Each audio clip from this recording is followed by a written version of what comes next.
안녕하세요, 주야TV입니다. 오늘은 레전드 떡밥 2가지 분석입니다. 영상 바로 시작합니다. 첫 번째 떡밥은 세계정부 출신의 해군대장 후보 몽키디 드래곤입니다. 이번 영상은 해군대장 몽키디 드래곤이라는 가설의 새로운 근거들을 가져온 이야기입니다. 일단 이 영상은 조회수가 많이 나온 영상인 만큼 내용을 아시는 분들이 많겠지만 이 영상의 내용이 기억나지 않는 분들과 못 보신 분들을 위해 간략하게 먼저 이야기를 한 뒤 새로운 근거들을 이야기해 보겠습니다. 아시다시피 오다스는 신화, 전설, 우화를 원피스에 녹아냅니다. 한 해외 사이트에서는 원피스의 해군대장의 이야기가 중국의 설화를 녹아낸 거라고 하였는데 그 설화 하나를 먼저 소개해보자면 중국의 한 신화에는 4개의 바다가 있다고 합니다. 근데 이 바다는 노란색, 파란색, 흰색, 빨간색의 4가지 색으로 표현된다고 하는데 더 재밌는 건 이 바다를 지키는 동물들이 있었다고 합니다. 노란색 바다에는 원숭이, 파란색 바다에는 새, 빨간색 바다에는 개, 그리고 흰색 바다에는 용. 아시다시피 해군대장의 코드네임 키자루 아오키지 아카이누는 노란 원숭이, 푸른 꽁, 붉은 개를 일본어로 말한 겁니다. 그렇죠, 해군대장들의 색깔과 바다를 대표하는 동물과 비슷한데 여기서 주목할 건 4개의 바다 중 흰색 바다를 대표하는 동물은 용이라는 겁니다. 신화를 토대로 해군대장 시스템을 만든 게 맞다면 해군대장은 4명이었고 나머지 1명의 코드네임은 흰색용, 즉 시로르유였다는 겁니다. 원피스 세계관에서 용이라면 1명이 떠오릅니다. 그렇죠, 몽키디 드래곤. 그의 대표 색깔은 흰색이었다는 거죠. 그리고 해외 사이트는 또 다른 중국 설화를 소개해주는데 중국의 한 설화 속 왕에게는 4명의 충신이 있었다고 합니다.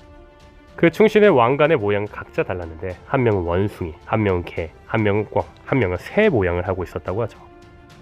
그리고 이 중 새 모양의 왕관을 쓴 신하는 왕이 사악한 걸 깨닫고 왕을 떠났다고 합니다. 다만 다른 충신들에게는 진실을 알려주지 않고 떠납니다.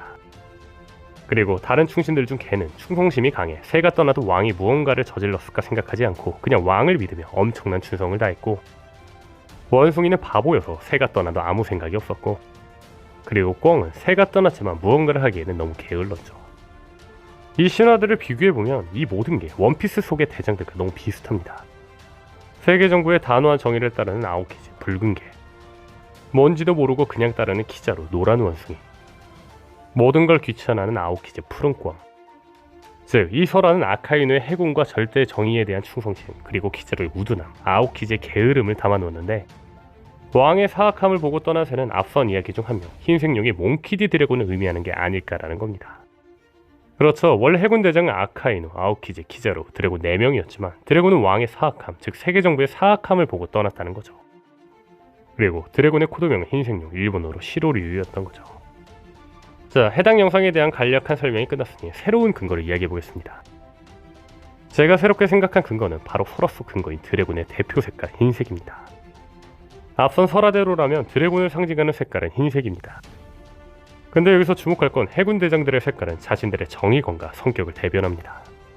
빨간색 아카이누는 수단 방법 대가를 가리지 않는 냉혈한으로 철저한 정의를 신념으로 하는 초강경파. 그리고 파란색 아오키지는 한껏 해이해진 정의인데 그 의미는 정의를 위해 악을 처단하려다가 또 다른 악으로 변이하는 것을 경계하는 신념입니다. 즉 아오키지는 정의를 위해 해적을 적대하지만 정의로운 해적을 인정할 수도 있는 정의인 거죠.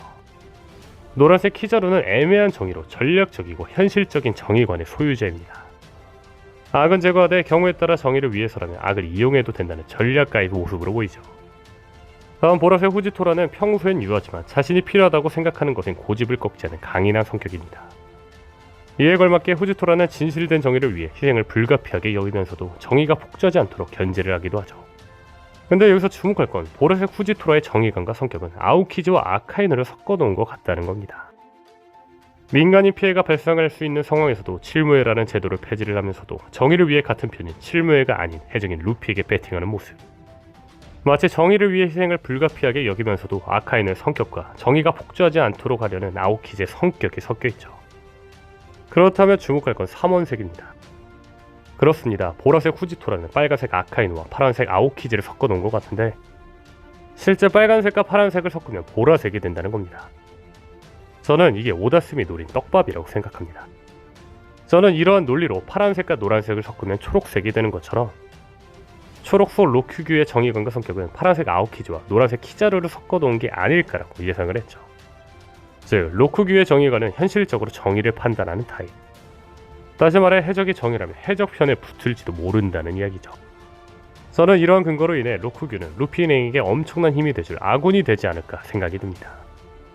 즉, 제가 하고 싶은 이야기는 3원색으로 해군 대장들의 정의관과 성격을 알 수 있다는 겁니다. 또한 저는 이런 3원색 떡밥으로 흰색을 대표하는 드래곤이 왜 세계 정부를 나갔고 혁명군을 만들었는지도 설명이 가능하다고 봅니다. 다만 기존 해군 대장 빨간개 아카이노, 파란공 아오키지, 노란 원숭이 키자루로는 드래곤의 정의관과 성격을 알 수 없습니다. 왜냐하면 빨간색과 파란색 그리고 노란색 세 가지 색깔로는 흰색이 나오지 않기 때문이죠. 즉 기존의 3원색 떡밥으로는 드래곤의 정의관과 성격을 알 수 없다는 거죠. 다만 여기서 주목할 건 빨간색, 초록색, 파란색 모두를 섞은 색은 흰색이 된다는 겁니다. 그렇죠. 빨간개 아카이노, 초록색 로쿠규, 파란공 아오키지의 정의관을 모두 합치면 드래곤의 정의관과 성격을 유추할 수 있다는 겁니다. 드래곤의 성격은 철저한 정의를 가졌기 때문에 정의라고 단정짓는 세계 정부의 폭주를 막기 위해 현실적으로 정의를 판단하여 혁명군을 만든 겁니다. 그렇죠. 드래곤은 진짜 철저한 정의를 위해 혁명군을 만든 겁니다. 즉 철저한 정의 아카이누, 현실적으로 정의를 판단하는 로쿠규, 철저한 정의의 폭주를 경계하는 아오키지. 이 모든 정의관을 합치면 앞서 말한 드래곤의 정의관이 된다는 거죠. 다시 말해 이 3원색 떡밥이 맞다면 해군 대장 흰색용 시로류가 더 근거 있는 추측이 된다는 거죠. 근데 여기서 재미있는 건 아카이노와 드래곤은 55세로 동갑입니다. 만약 드래곤이 해군 대장 출신이 맞았다면 해군에서 드래곤과 아카이노는 세기의 라이벌이 아니었을까요? 다음 두 번째 떡밥은 검은 수염 해적단이 협력하는 아오키지의 진짜 이유라는 떡밥입니다. 아오키지는 정상전쟁 이후 원수 자리에는 딱히 흥미가 없었지만 아카이노가 원수 자리에 앉는 것만큼은 용납할 수 없다며 크게 반발합니다. 결국 이 항쟁은 결투로까지 발전해서 아오키지와 아카이노는 폐쇄한 펑카젤에서 원수 자리를 두고 장장 열흘에 절친 사투를 벌이죠. 둘의 실력은 거의 대등했고 두 명 모두 중상을 입었지만 결국 아카이노가 승리를 거뒀습니다. 아카이노는 전투로 인해 왼쪽 다리까지 잃었지만 아카이노가 자비를 베풀어 숨통은 끊지 않았죠. 그리고 결국 아오키지는 아카이노의 밑으로 들어가기 싫다며 결국 군을 떠납니다. 이후 시간이 흐른 뒤 펑카젤에서 도플라밍고에게 살해당하기 일보 직전에 스모커를 구해주는데 도플라밍고는 쿠잔을 보고 떠나면서 정체가 뭐냐 쿠잔, 좋은 평판이 들리지 않는다고 라고 쏘아붙입니다. 당시에는 이 의미가 무슨 의미인지 알 수 없었지만 드레스로자에서 검은 수염과 통하던 지저스 바제스를 통해 검은 수염 해적단과 모종의 관계를 맺었다는 사실이 암시되었고 이후 도플라밍고의 칠무에 탈퇴 오보권으로 아카이노와 언쟁을 벌이던 오로소이 아예 직접 검은 수염에게 가담하고 있다고 언급하죠. 게다가 검은 수염 해적단이 현재 10명의 선장이 있다고 하는데 현재 밝혀진 검은 수염 해적단 선원은 티치 제외 9명입니다. 그렇다면 앞선 정황으로 볼 때 10명의 선장 중 나머지 1명은 아오키지로 보이죠. 근데 도대체 왜 아오키지는 검은 수염 해적단에 들어가 있는 걸까요? 저는 두 가지 이유가 있다고 봅니다. 첫 번째는 정의의 폭주를 막기 위해서입니다. 아오키지의 정의관은 정의를 위해 악을 처단하려다가 또 다른 악으로 변이하는 것을 경계하는 신념입니다. 즉, 현재 자신의 정의가 정말로 옳은지 다시 한번 되돌아보는 것이죠. 다시 말해 아오키지는 정의가 극단적으로 폭주하는 것을 경계합니다. 그렇기에 아오키지는 정부가 폭주의 위험성이 있는 아카이노를 해군 원수로 임명하려고 하자 강력히 반발한 거죠. 물론 과거 아오키지의 모토는 불타오르는 정의였습니다. 그래서 세계의 미래를 지키기 위해서라는 세계 정부의 거창한 명분에 공감하고 버스터콜에 참가한 것이죠. 다만 본인이 옳다고 생각해 참가한 버스턴골 작전에서 극단적인 정의가 불러온 엄청난 관계를 보고 고민 끝에 지금의 정의를 신념으로 삼은 거죠. 다시 말해 아오키지는 현재 극단적인 정의, 즉 자신들의 정의라고 생각하는 세계 정부의 정의와 반대되기 때문에 세계 정부의 정의를 현실적으로 막아낼 수 있는 검은 수염 해적단에 들어갔다는 거죠. 물론 현재 검은 수염 해적단이 세계 정부의 정의를 막아내려는 모토를 가졌는지는 밝혀지지 않았습니다. 다만 현재 티치의 모토는 지백과 비슷하다고 봅니다. 아시는 분은 아시겠지만 티치는 지백의 행적을 따라하고 있습니다. 현재 티치의 본거지는 지백의 본거지였던 해적선 벌집이며 티치 배의 이름은 지백의 이름이 들어가 샤베로고 지베코로 뜻 또한 지백의 검이라는 의미입니다. 그렇죠. 티치는 지백의 의지를 따르고 있습니다. 그렇다면 여기서 주목할 건 지백의 의지는 무엇일까입니다. 물론 지백의 의지도 공개되진 않았지만 지백이 세계 정부가 금기시하는 것에 다가왔다고 하는 걸로 보아 지백의 의지 역시 거대 왕국의 의지처럼 현재 세계 정부와 반대되는 의지로 보입니다. 다시 말해 세계 정부에 반대되는 의지. 사람들을 수탈하며 그들의 피와 눈물로 자신들의 욕심을 채우며 신이라 불리는 천룡인간은 반대로 지백의 의지는 사람들이 항상 웃고 도와주는 좋은 세상을 갖는 세상이 되길 바라는 의지를 갖고 있을 겁니다. 그렇죠. 티치의 의지 역시 이와 같을 확률이 높다는 겁니다. 다만 이러한 사상을 다가가기 위한 수단과 방법이 과거 포네그리프를 만든 자들과는 다를 겁니다. 여기서 아오키지가 검은수염해적단에 가입한 두 번째 이유가 있습니다. 앞서 말한 것처럼 결과는 모두가 평등하고 따뜻한 세상이지만 티치는 수단과 방법을 가리지 않고 이런 세계를 만들려고 하는 걸로 보입니다. 즉 아오키지는 이런 수단과 방법을 가리지 않고 세계를 만들려는 티치를 옆에서 억제하는 걸로 보이죠. 그런 실예가 바제스와 혁명군 사건입니다.